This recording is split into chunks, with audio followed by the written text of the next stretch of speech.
जय श्री राम दोस्तों, मैं सुंदरकांड का तीसरा दोहा पढ़ने जा रही हूँ। तो अगर आप लोगों को अच्छा लगे तो कमेंट में जय श्री राम जरूर लिखिएगा। तो जय श्री राम, जय हनुमान।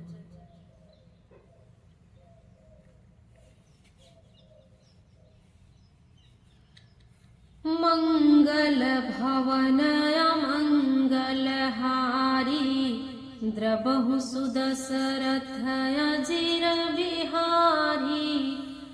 पुर रखवारी देखि बहु, कपि मन कीन्ह विचार। अति लघु रूप धरो निसि, नगर करो पैसार। मंगल भवन मंगलहारी, द्रबहु सुदशरथ अजिर बिहारी। मसक समान रूप कपिधारी, लंकहि चलेउ सुमिरि नरहारी। नाम लंकिनी एक निश्चरी, सो कह चले सि मोहि निंदारी।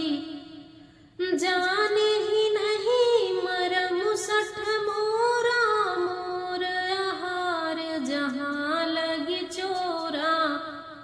मुठिका एक महाकपिहानी,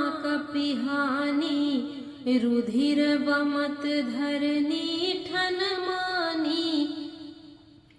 पुनि सम्हारी उठि सोलंका, जोरी पानी कर विनय सशंका। जब रावण ही ब्रह्म बर दीन्हा, चलत विरंचि कहाँ मोहि चीन्हा। बिकल हो सितय कपि के मारे, तब जाने सुनि सिचर संघारे। तात मोर अति पुण्य बहुता, देखिउ नयन राम कर दूता। मंगल भवन अमंगलहारी, द्रबहु सुदशरथ अजिर बिहारी। तात स्वर्ग अपवर्ग सुख, धरिय तुलायक अंग। तुलन ताहि सकल मिली, जो सुख लव सतसंग। मंगल भवन अमंगलहारी, द्रबहु सुदशरथ अजिर बिहारी। प्रविशि नगर कीजय सब काजा, हृदय राखि कौशलपुर राजा। गरल सुधारि पुकारहि मिताई, गोपद सिंधु अनल सितलाई।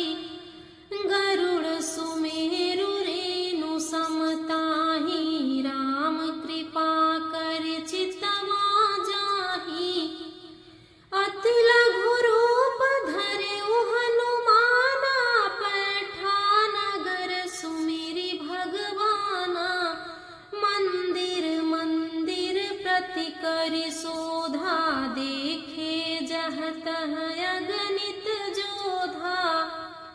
गयउ दसानन मंदिर माही, अति विचित्र कहीं जात सुनाही।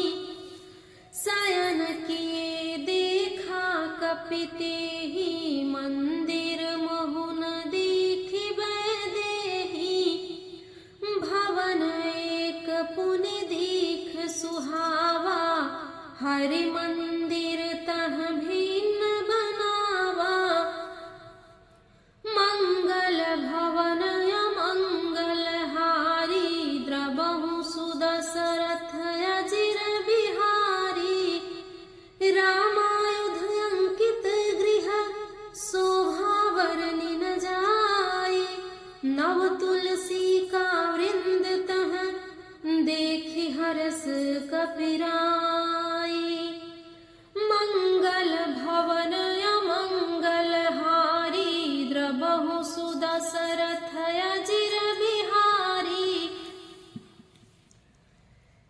नगर के बहुसंख्य रखवालों को देखकर हनुमान जी के मन में विचार किया कि अत्यंत छोटा सा रूप और रात के समय नगर में प्रवेश करूंगा।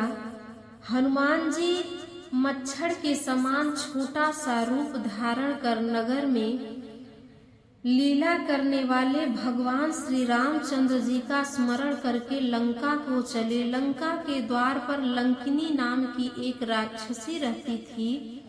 वह बोली, मेरा निरादर करके बिना मुझसे पूछे कहाँ चला जा रहा है? हे मूर्ख, तूने मेरा भेद नहीं जाना। जहाँ तक जितने चोर हैं वे सब मेरे आहार हैं। महाकपि हनुमान जी ने उसे एक घूसा मारकर, जिससे वह खून की उल्टी करती हुई पृथ्वी पर लुढ़क पड़ी। वह लंकिनी फिर अपने को संभाल कर उठी और डर के मारे हाथ जोड़कर विनती करने लगी।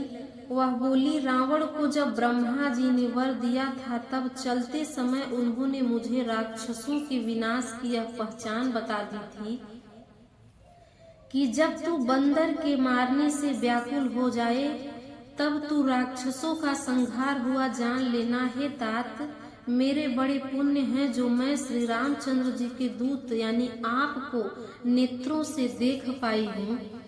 हे तात, स्वर्ग और मोक्ष के सब सुखों को तराजू के एक पलड़े में रखा जाए तो भी वे सब मिलकर दूसरे पलड़े पर रखे हुए उस सुख के बराबर नहीं हो सकते जो लौ क्षण मात्र के सत्संग से होता है। अयोध्यापुरी के राजा श्री रघुनाथ जी को हृदय में रखे हुए नगर में प्रवेश करके सब काम कीजिए। उसके लिए विष अमृत हो जाता है, शत्रु मित्रता करने लगते हैं, समुद्र गाय के खुर के बराबर हो जाता है, अग्नि में शीतलता आ जाती है। और गरुड़, हे गरुड़ जी, सुमेरु पर्वत उसके लिए रज के समान हो जाता है, जिसे श्री रामचंद्र जी ने एक बार कृपा करके देख लिया। तब हनुमान जी ने बहुत ही छोटा रूप धारण किया और भगवान श्री रामचंद्र जी को स्मरण करके नगर में प्रवेश किया। उन्होंने एक एक प्रत्येक मल की खोज की, जहाँ तहाँ असंख्य योद्धा देखे। फिर वे रावण के महल में गए। वह अत्यंत विचित्र सा, जिसका वर्णन नहीं हो सकता। हनुमान जी ने उस रावण को शयन किए देखा, परंतु महल में जानकी जी नहीं दिखी। फिर एक सुंदर महल दिखाई दिया, वहां उसमें भगवान का एक अलग मंदिर बना हुआ था। वह महल श्री रामचंद्र जी के आयुध धनुष बाण के चिन्हों से अलंकृत था। उसकी शोभा वर्णन नहीं की जा सकती। वह नवीन नवीन तुलसी के वृक्ष समूहों को देखकर कपिराज हनुमान जी बहुत ही हर्षित हुए। जय श्री राम, जय हनुमान।